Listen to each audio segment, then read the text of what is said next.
Good morning, students. Standard 9th. This is your second video for the week, and we will be discussing paragraph writing, and that too on a person. That is your CBSE syllabus for this year. You have to write a paragraph on a person. My favorite teacher, my father, my angel, something like that. My sister, my best friend. So paragraphs like this. So we will discuss today how to write a paragraph. CBSE strictly, although the examples you will be getting, the paragraphs are divided into three parts: the introduction part, the body part, and the conclusion part. So there are three paragraphs, but CBSE discourages you from doing so. So today I have come up here to discuss how to write a paragraph on a person. What are the things that you write that would make the person interesting, the reading interesting for people, right? Generally, when we discuss, we straight away go to their behavior and what they've done for us, and that takes away the beauty of the paragraph. Nobody wants a sermon or preaching or how has somebody impacted your life. We should try by beginning describing how the person looks, particular things about the appearance and stuff like that. That makes it interesting reading. People can connect with you in regard to the person you are describing. They can think of an image of a person in front of them. To start your paragraph with a general topic, sentences that introduces the person. You have to introduce the person first. Say if you're talking about your father, they talk about how tall he is or how, in what way he is built, what sort of mannerisms look funny and how he behaves when he is serious and stuff like that, description like that. A small 2-sentence would add to the beauty of the paragraph you are writing. A second introduction sentence at the start of your paragraph will help catch the reader's attention and shift their focus to the person you are about to describe. Keep this first sentence clear and concise, focusing on one aspect of their appearance so you don't overwhelm your reader with too much description right away. You can also split your topic sentences into 2 sentences for clarity and flow. Right? So you discuss in about 2 sentences, not more than that, because if you go into detailed description of the person, then once again it will take away the interest. 2 or 3 sentences. My father is a tall man and well built, unlike me. Like Kalam had introduced his father, calling him honest and austere person and stuff like that. And he was handsome, while he contrasted himself with his father's look and said he was ordinary looking compared to the looks of his parents. Right? Now, example, if you're writing about, say, one Mr. Bixler. Mr. Bixler was the tallest person I had ever seen. It's a unique beginning of the line. The person doesn't need to be tall. You don't have to give an exact description of father. You can think of any handsome man and you can describe it. The writing is important. What you are writing, whether the content is true or false, nobody bothers about it. What people bother about is how good the writing is.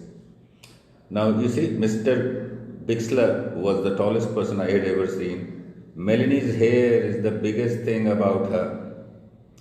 Stuff like that. To understand John's thoughts, all you had to do was look at his hands.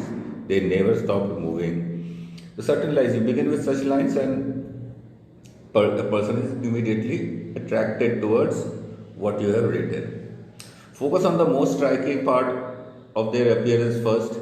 To hook your readers in even more, go straight from your general introduction to the most interesting or unusual part of the person's appearance.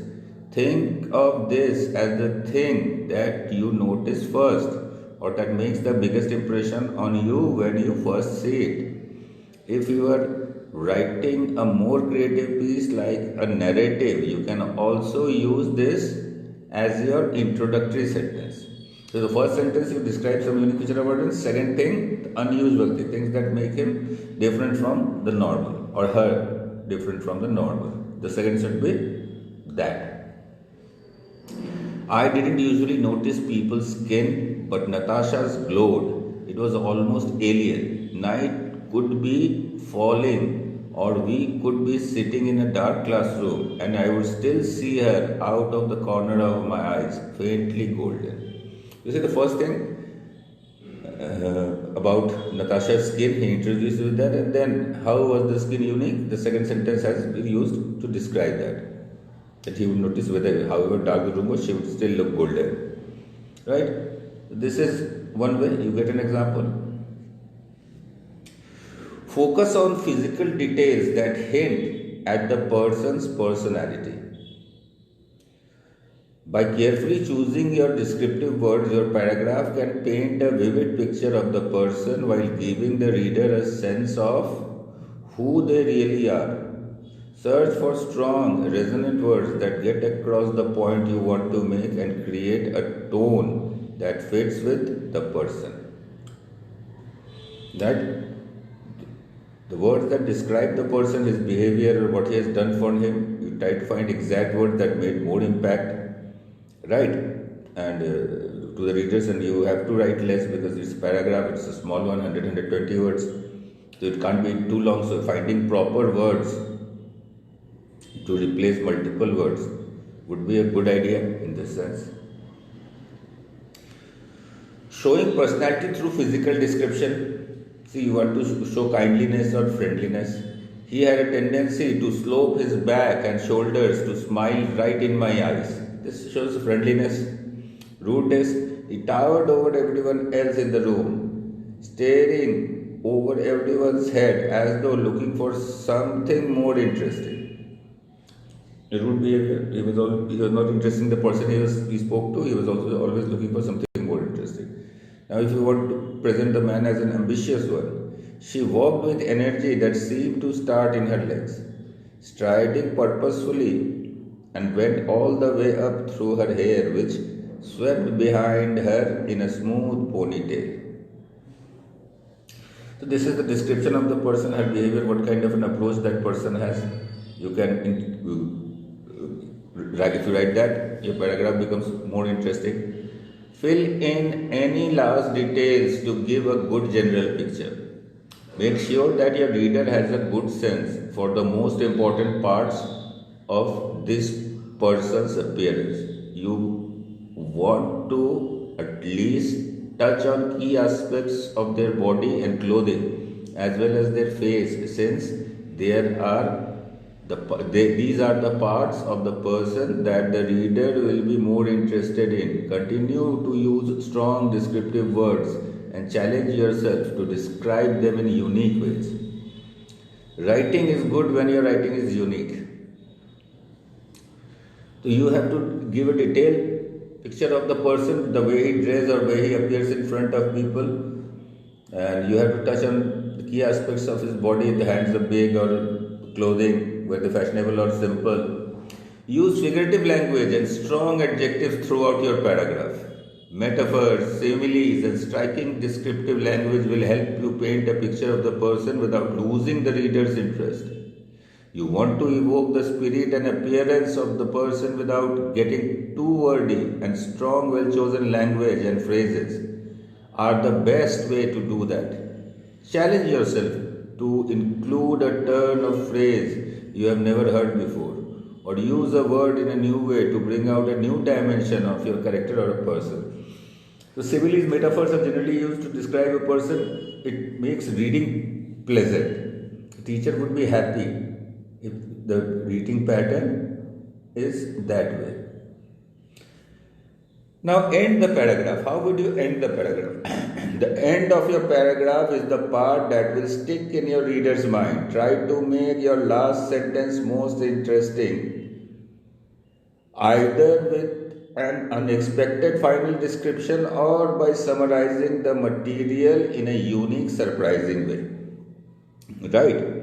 So you say if you are describing your father, you describe everything strict and a man who is a perfectionist, doing everything perfectly. You talk about his expressions of his face when he is not happy, saying that things have not gone perfectly, and you end the paragraph about your father with a surprise twist that if you saw the funny side when he was cracking jokes and enjoying while he saw a movie when he on TV which released when he was a student. A different side of a father came out, and you realize your father is no different from any other friend's father. So that will be a surprise twist at the end of the story. Now the end, you see, I would know Lulu for years, but I have never seen her wear a pair of shoes in the summer. I would watch the soles of her feet turn black and calloused from the asphalt, which baked so hot under the sun it would let off waves of steam. It had to burn, but she just rose up on her tiptoes and laughed. You see, you end the story like that. What you In spite of the loud voice, the confident set of his soldiers, and the easy smile, Henry was the saddest person I ever met. So this is you ending the story about a person, giving a final conclusion about that person. This will be all for this week, then, students. You stay at home, take care of yourself, and study hard for class test 4. Till we meet again in the third video. Goodbye.